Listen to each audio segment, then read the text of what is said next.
జరుగుతున్న ప్రజాప్రతిపాలన 26వ వార్డుల పరిపాలన జరుగుతుంది. దీన్ని అన్యాయంగా దీన్ని లిస్ట్ ఇచ్చారు. ఇల్లు ఉన్న వాళ్ళకి ఇల్లు ఇచ్చారు, ఇల్లు లేని వాళ్ళకి ఇవ్వలేదు. తను భర్త లేడు, 2 పిల్లలు. ఈ నారాయణ అమ్మాయికి భర్త లేడు, 2 పిల్లలు. తనకు ఇల్లు లేదు, జాగ లేదు. ఆమెకి ఎలాంటి ఇల్లు రాలే.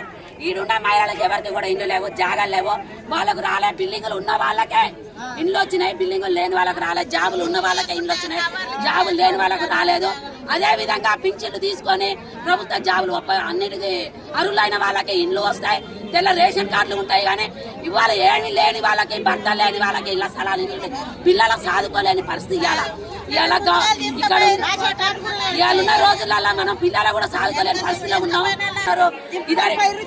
ఈ రోజు మనం ఎలాంటి పరిపాలన కూడా ఇవ్వట్లేదు. కాబట్టి చెప్తున్నా, భర్తలు లేని వాళ్ళకి ఇల్లు ఇవ్వండి, ఇళ్ల స్థలాలు ఉన్న వాళ్ళకి ఇల్లు ఇవ్వండి, ఇల్లు ఉన్న వాళ్ళకి ఇల్లు ఇవ్వకండి. దయచేసి చెప్తాను, జాగాలు ఉన్న వాళ్ళకి కూడా ఇల్లు ఇవ్వాలి. నేను అనేది ఏంటంటే, జాగాలు ఉన్న వాళ్ళకి ఇల్లు ఇవ్వండి. ఫస్ట్ పరిపాలన లేని వాళ్ళకే ఇవ్వండి, ఉన్న వాళ్ళకి కాదు. ఇంకో విషయం ఏంటంటే, భర్తలు లేని వాళ్ళకే పింఛన్లు, భర్తలు ఉన్న వాళ్ళకి కాదు పింఛన్లు. అది కూడా మేము అడుగుతున్నాం. ముసలాళ్ళకు పింఛన్లు, భర్తలు లేని వాళ్ళ పింఛన్లు, వికలాంగులకు పింఛన్లు. ఎవరి భర్త వాళ్ళకు మా పరిపాలన వచ్చి చేసి ఈ పరిపాలన ఏం చేసిరో మాకు ఏం చేయాలి. ఇది అన్యాయమైన పరిపాలన, అన్యాయమైన సర్వే. ఈ సర్వే ఏమైనా ఆఫీసర్లు ఎమ్మడ పెట్టుకుని సర్వే చేస్తారు. ఇది కరెక్ట్ అయిన సర్వే కాదు.